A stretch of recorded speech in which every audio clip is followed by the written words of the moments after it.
Salut tout le monde, on se retrouve sur Italie pour faire ensemble les recettes traditionnelles italiennes. Aujourd'hui, on part à Rome pour découvrir la carbonara. Si tu as des questions, inscris-les en commentaire et n'oublie pas de liker la vidéo.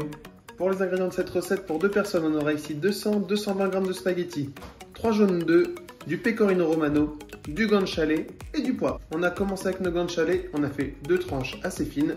On va maintenant les couper à taille de lardon. Attention à bien utiliser du guanciale et non de la pancetta, sinon ça n'aura pas le même rendu et on ne sera pas non plus sur la recette originale. On va s'occuper maintenant de notre pecorino romano pour en avoir 50 g.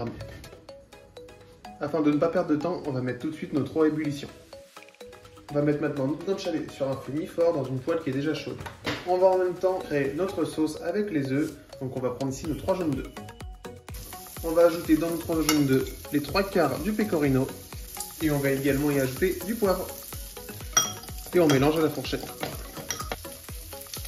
Voilà la texture qu'on obtient.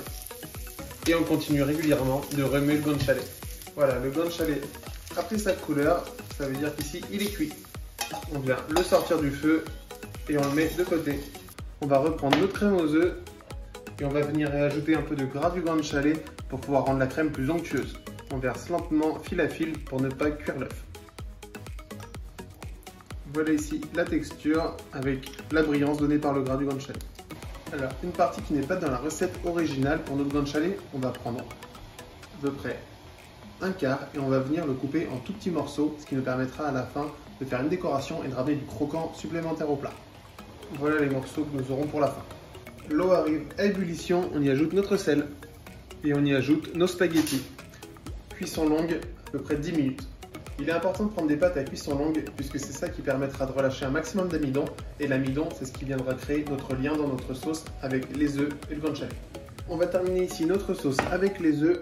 On vient prendre ici un petit peu d'eau de cuisson et on va venir la mettre pareil très lentement dans nos œufs. Une fois de plus, faites bien attention à ne pas mettre l'eau trop vite puisque sinon les œufs vont cuire et votre sauce va finir en omelette. Voilà désormais la texture que nous avons, bien plus liquide. Elle sera parfaite pour accompagner les pâtes à la fin. Il nous reste 3 minutes pour nos pâtes, on va les transvaser dans la poêle où a cuit le guanciale pour venir finir la cuisson.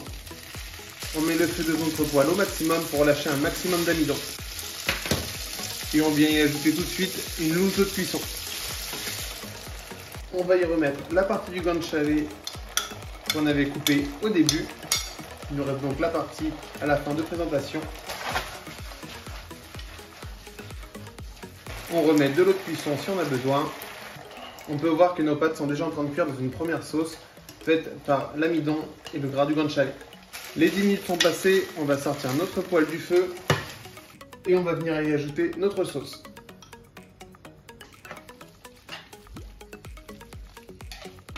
On y rajoute un tout petit peu d'eau de cuisson et on n'a plus qu'à servir. On se sert de la louche. On vient y ajouter des morceaux de guanciale, le pecorino qui nous restait au départ, ainsi que les petits morceaux de guanciale qu'on avait créés. Un dernier tour de poivre. Et voilà vos carbonara. J'espère que cette recette t'a plu. On se retrouve très vite pour une prochaine vidéo. En attendant, abonne-toi pour ne pas la louper.